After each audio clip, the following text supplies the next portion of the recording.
Hi! In the previous video, we showed the formal proof how to obtain inverted matrix A. Now, we're going to learn how to apply our knowledge into solving systems of simultaneous equations, of course by matrix inversion. Okay, and let's start with a very simple case. And this is the system of simultaneous equations that we need to solve. And look, first thing we always do in such a case is that we rewrite the system into matrix notation. So we've got 4, 3, 2, 5, x, y equals to 28 and 42. Okay, and look, once we've got system in the matrix form, what we can do is to apply 5 steps that will always lead us to a solution. Okay, let's start with step number 1. Find the determinant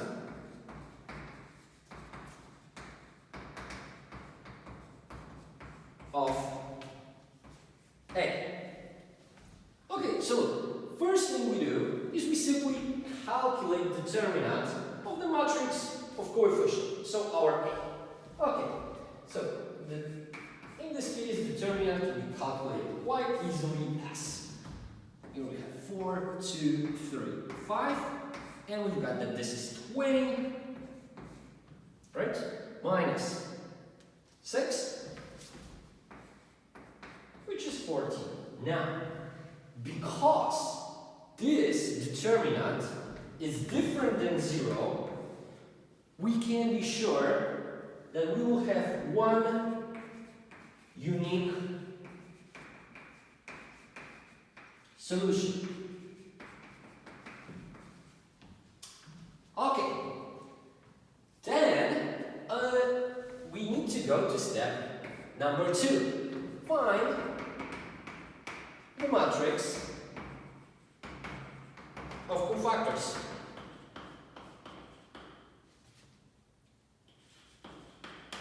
Okay, so how do we do it? Look, we already know how to calculate cofactors, and we will be finding, of course, cofactors for matrix A. Okay, so first thing we do is we know it's going to have 4 elements, right? So let's start with element C, 1, 1. Okay, how do we find this cofactor? First, we've got -1 to the power indicated by the sum of the 2 indexes.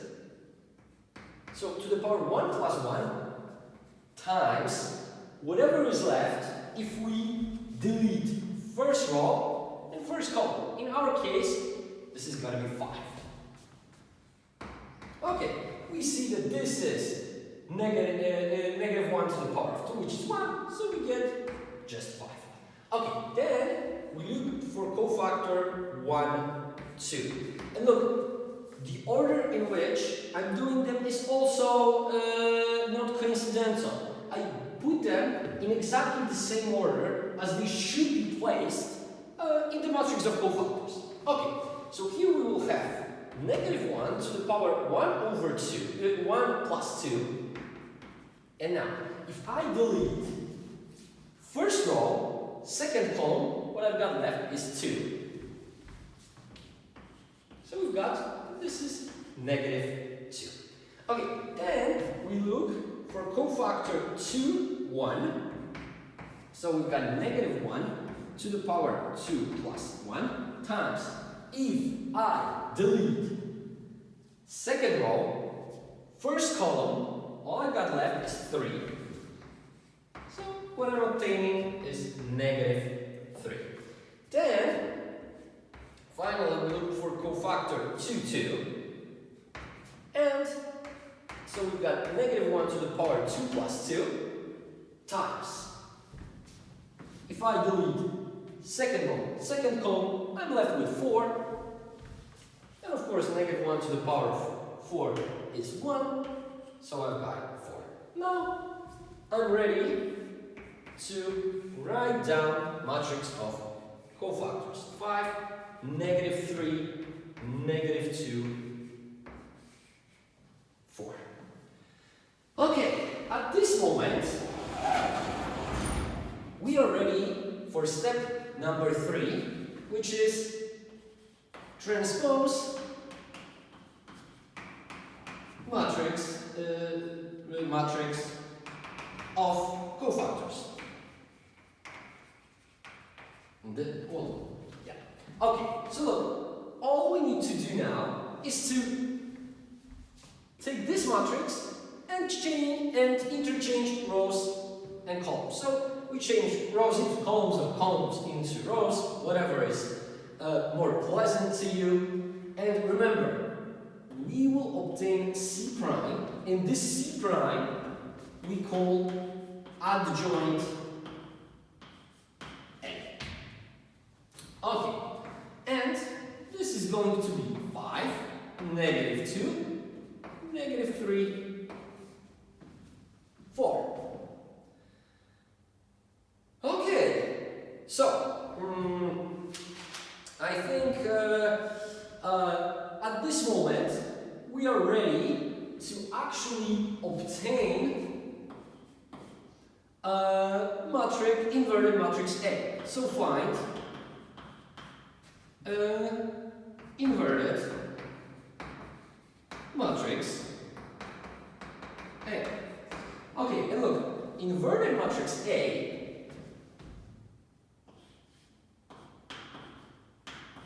is given by 1 over the determinant times adjoint A, right? So, in our case, this is 1 over 14 times 5, -3, -2, 4. Okay, and at this moment, you might probably wonder, so, okay, it would be quite easy to divide everything out, right? Operationally speaking. But, look, the numbers we would get inside this matrix would be horrible, right? It would be very unpleasant to deal with later. So, I strongly recommend for you to keep it in this form. And okay, so this is all that we need. As you will see a little bit later on, this will have another advantage that we can use using the process of solving the system. Okay, so then there's step number 5, and the step number 5 is find the solution. Okay, what do we do in this step? Look, I hope you remember that this system of simultaneous equation in matrix notation can be written as A times X equals to D. Now, we said that we want to find X, right? In our case, vector X is a vector with 2 elements, X and Y. In order to achieve that, we need to divide both sides by A, but we know this is not permitted. So what we did is we pre-multiplied both sides by inverted matrix A.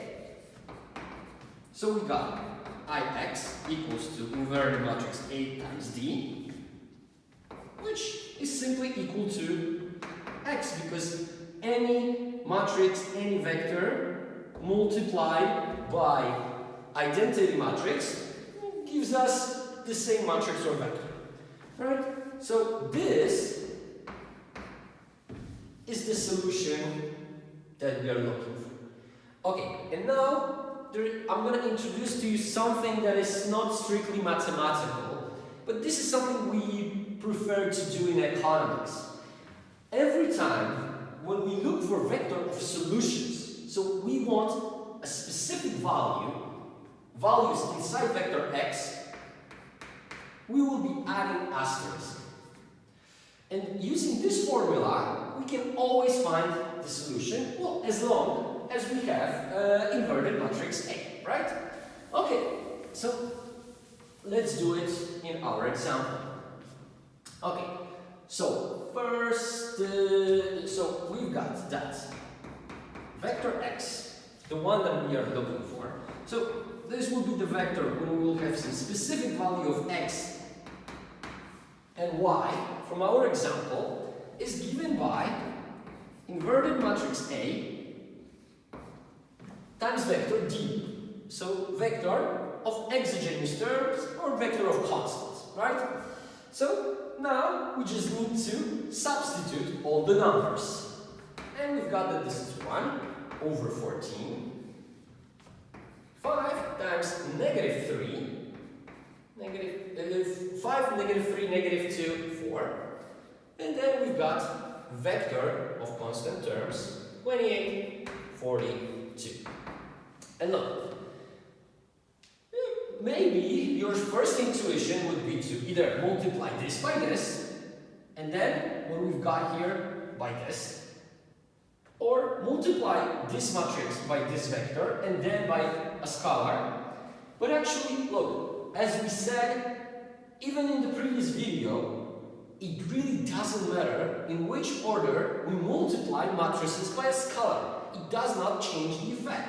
So what we can do, for example, is to multiply out this scalar by this vector. And let's do it. Okay, look, in this case, well, this matrix stays the same. And what will we have here? 28 multiplied by 1 over 14 is just 2. 42 divided by 14 is just 3. As you see, this has made everything way easier. Okay, and the last thing we need to do, of course, is to multiply the two matrices.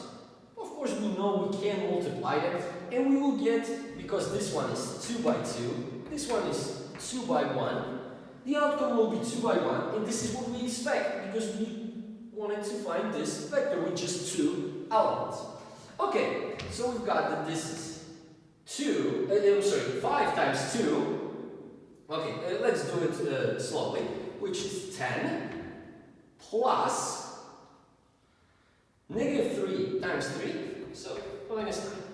Then we've got negative 2 times 2, which is negative 4, plus 4 times 3, which is 12. Okay, and out of this we get that this is 1 and 8. Okay, now we've got the solution. But how can we be sure this is a correct solution? Well, of course, we can easily check it by coming back to our system of simultaneous equations. Look, 4 times 1 is 4, plus 3 times 8, 24, is 28. Then 2 times 1 is 2, plus 5 times 8 is 42. So this is how we know that the solution that we've obtained is a correct one. Okay, so now that we understand the logic of what we are supposed to do when we want to solve a system of simultaneous equations using matrix inversion, let's now go to a situation that is slightly more complicated. So let's consider now a system of simultaneous equations, well, 3 simultaneous equations with 3 unknowns. Okay, so let's just say we've got sin x1 minus x2 minus x3 equals to 0, 10x1 minus 2x2 plus x3 equals to 8, and 6x1 plus 3x2 minus 2x3 equals to 7. Okay, of course, first thing we always do, we rewrite the system into matrix notation. Okay, so we start with the matrix of coefficients. We've got this is 7, -1, -1, 10, -2, 1, 6, 3, -2. Here we have x1, x2, and x3, and vector of constant terms 0, 8, 7. Okay, and again, we just need to go through 5-step procedure that we've described previously. Well, the first step, clearly, we need to find the determinant.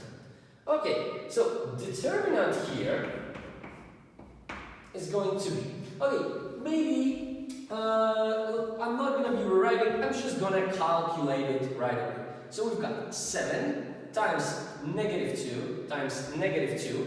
So we've got, this is 28, right? Then we've got -1 times 1 times 6, which gives us -6. Then we've got -1, 10, and 3, which gives us a -30. Okay, and then we go in the opposite direction. 6 times -2 times -1, it is 12. But remember, when we go up, we put minus up front, so this is gonna be -12. Okay, then we've got 3 times 1 times 7, which is 21, but with minus up front. Okay, and finally, the last one, we've got -2, -1, and 10, which gives us 20, with minus up front, that's -20. Okay, so now we need to add all those things up. So out of this we've got -2, right? -8, -20, -40, -61. Okay. Because we've got -61, we know that this is different than 0. So again, we will have one unique solution. Okay. What we need to do now is to go to step number 2. And step number 2 is to find matrix of cofactors. Well, this step in this case will be a little bit more troublesome, but this is unfortunately what we always need to do. Okay, so we start by finding the cofactors. Okay, so we start by finding cofactors C1, 1. Okay, we start with -1 to the power indicated by the sum of indices, and then we put what we've got left. If I delete first row, first column. So -2, 1, 3, -2. Right? This is the determinant. Okay, and look, out of this I'm going to just get 1. And now I've got 4 minus 3, which is 1. So the first element is just 1. Okay, then let's go to cofactor 1, 2. So again, we start with -1 to the power 1 plus 2. And now we need to delete first row, second column. So we've got that this is 10, 6, 1, -2. Right? Okay, so we got, out of this we get -1, right? Because -1 to the power of 3. And then we've got -20 minus 6 is -26 times -1. It's 26. Okay, then we go to cofactor 1, 3. Again, we start with negative 1 to the power 1 plus 3. And if I delete first row, third column, I'm going to be left with 10, 6, negative 2, and 3. Of course, here we could use some properties of determinant, you know, take 3 out of here, take 2 out of here. But let's be honest, this is so trivial that we don't need to actually use it right now. Okay, out of this, we are going to get 1. And now we've got 30 plus 12. It's 42. As you see, this is going to be a little bit more complicated task than before, but still, I hope you can see very manageable. Okay, then we get to the second row. So now we look for cofactor 2, 1. So again we start with negative 1 to the power 2 plus 1.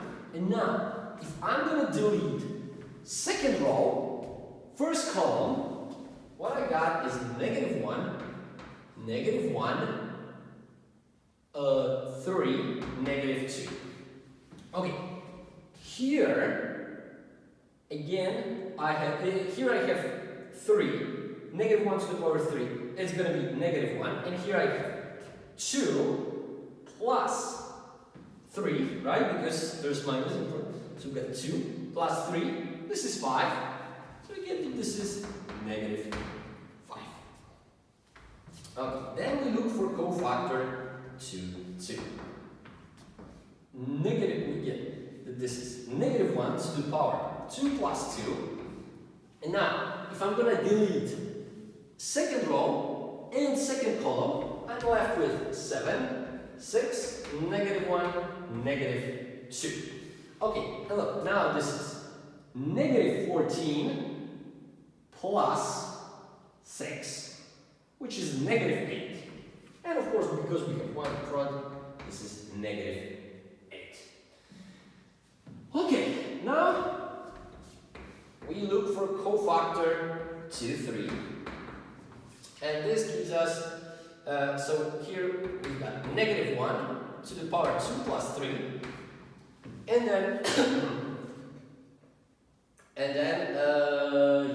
so we need to delete second row, third column. What we have left is 7, negative 1, 6, 3. Okay, we will have negative 1 out of this. Here we've got 27 and plus, 21 plus 6 is 27. Sorry, I did it too fast. And we put minus up front. Finally, we can go to the third row. And in the third row, we will have, we start with cofactor C3, 1. So this is negative 1 to the power 3 plus 1. And now, if I delete third row, first column, what I got left is negative 1, negative 1, negative 2, 1. Okay, so out of this we're going to just get just 1. Here we have negative 1 minus 2, which is negative 3. Okay, and then we've got cofactor 3, 2. So here we have negative 1 to the power 3 plus 2. And if I'm going to delete third row, second column, what I got is 7, 10, negative 1, and 1. Okay, so out of this I'm getting 7 plus 10, 7 plus 10, which is 17, with minus in front, it's negative 7 plus 10, negative 17. Okay, I'm sorry because I'm not sure if there was a minus here. Wait, because I've written it very badly. And this is very important. You cannot miss anything. It was negative 14 plus 6 it's negative 8, yeah. Okay. And then we've got C3, 3. Okay. And so we get out of this that this is negative 1 to the power 3 plus 3. And now if I delete third row, third column, I'm going to get 7, negative 1, 10, negative 2. And this gives me 1, this gives me negative 14 plus 10, negative 4. Okay, look, finally we can write down the matrix of cofactors. Okay, let me write down this matrix of cofactors here. And this matrix of cofactors is 1, negative 5, negative 3, 26, 8, 26, negative 8, negative 17, 42, negative 27, and negative 4. Okay. Now, before we go to the next step, I want to show you a couple of tricks that we can use to do this a little bit faster. Let's notice a very simple thing. Over here, let me get just 2 different colors. Over here, I'm having negative 1 to the power 1 plus 1. So this gives me plus, right? And over here to the power of 3, minus. Over here, plus again. So look, because we always, when I move along the row, so when I move along the row, so there's another column and another column, we always add 1. So we expect we will always have plus, minus, plus. If we would have a bigger system of simultaneous equation, it would be minus, plus, minus, plus. They change. But look, the same pattern also works when we go down, right? Because here we've got to the power 1 plus 1, 2 plus 1, 3 plus 1. So we will have minus up front. Here we will have plus. And so it works in every direction. We will always have minus up front here, plus up front here. If we have minus here and minus here, there will be plus here, and we will have minus over here.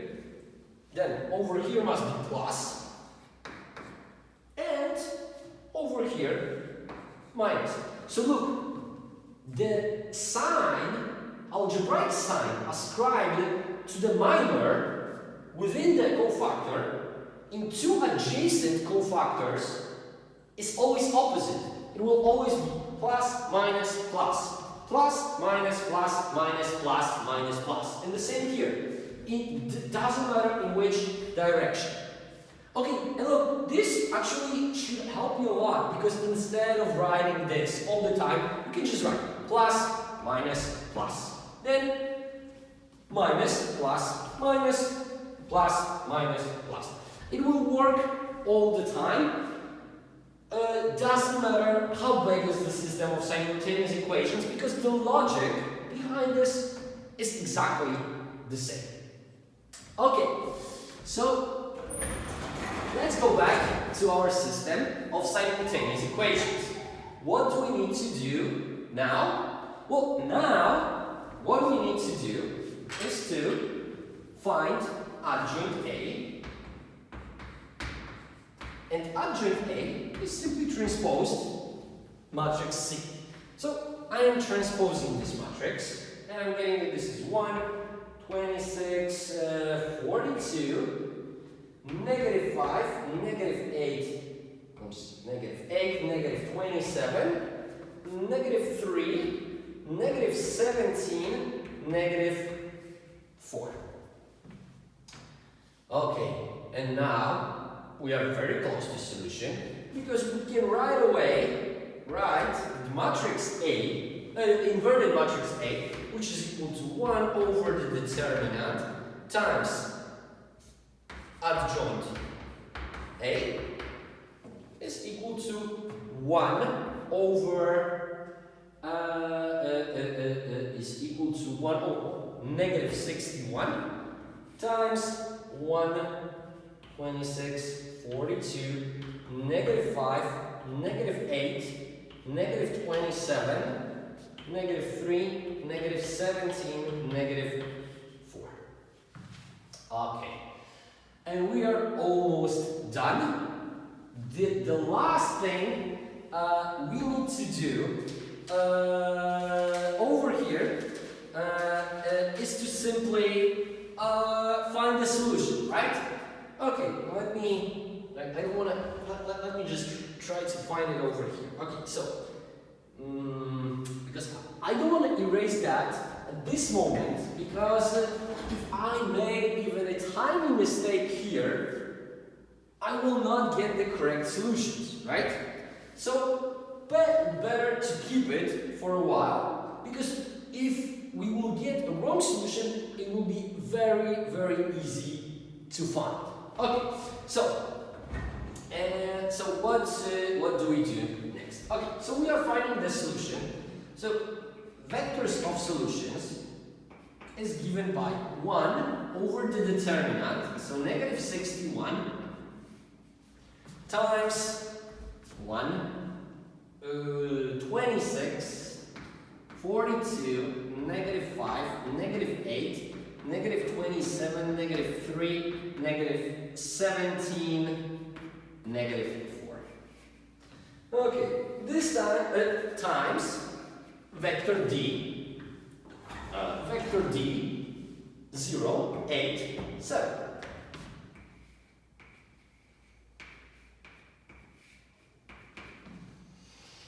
Okay, so now we are ready for the multiplication.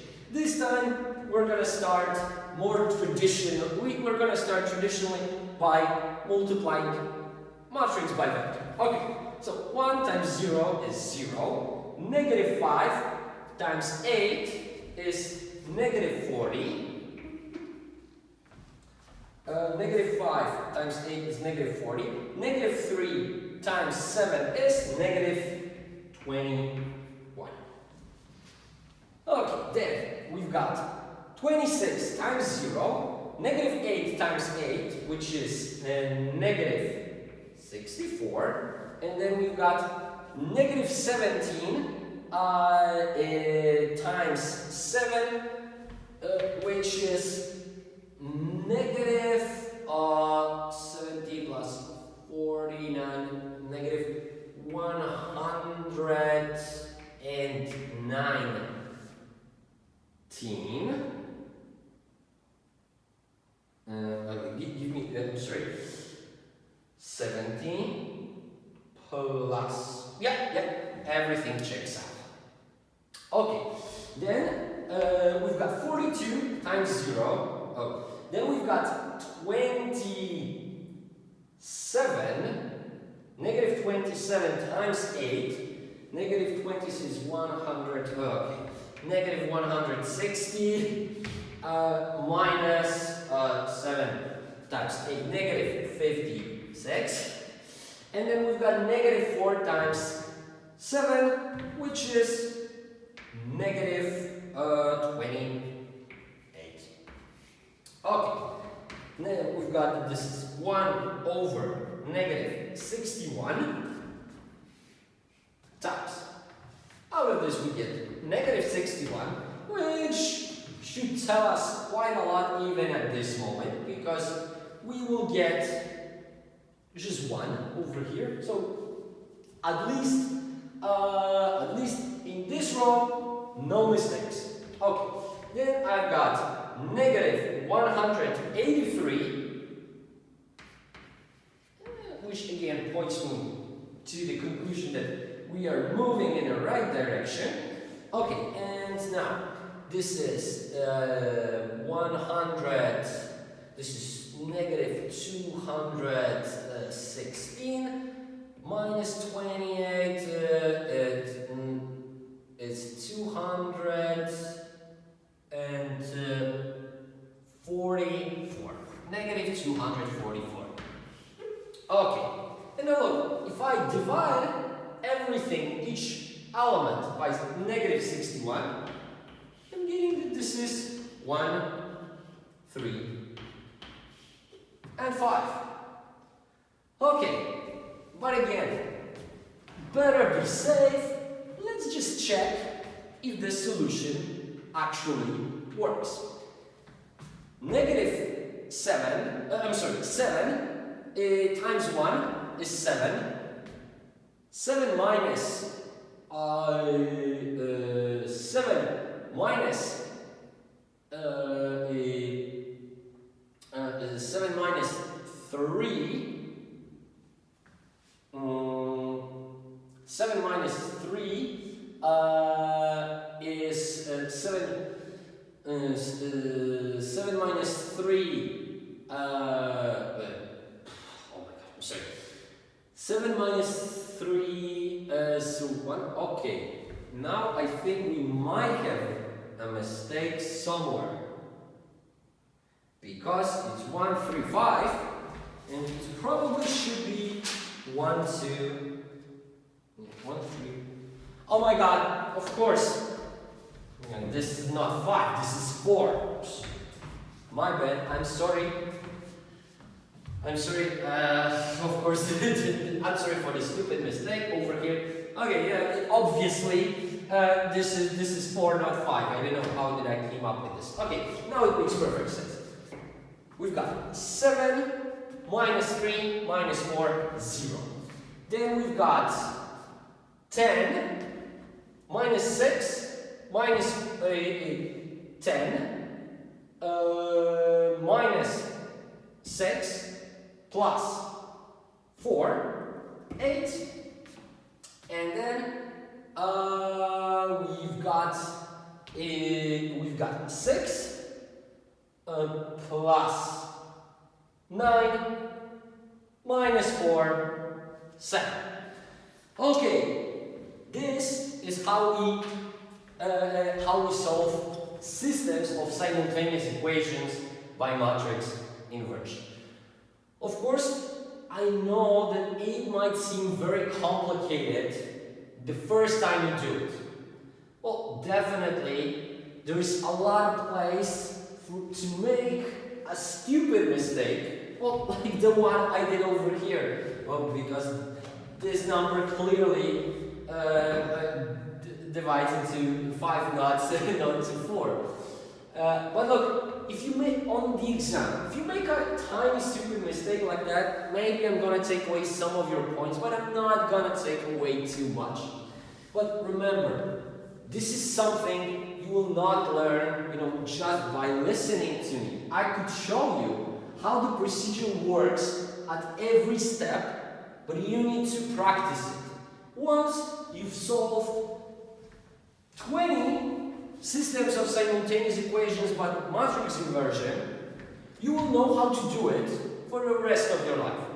Believe me, this is how many times I did it when I was a student. I never had to relearn it. Okay, in the next video, I will show you a different method of solving systems of simultaneous equations that you're gonna like a lot more because it's way easier. But unfortunately, you need to know both. Why? Look, the method you called matrix inversion is extremely important in statistics. We use the second one in economics when we calculate different economics models. But matrix inversion is fundamental to statistics and you need to know how to do it. Okay, thank you for your attention, and in the next video we're gonna discuss Kramer's rule.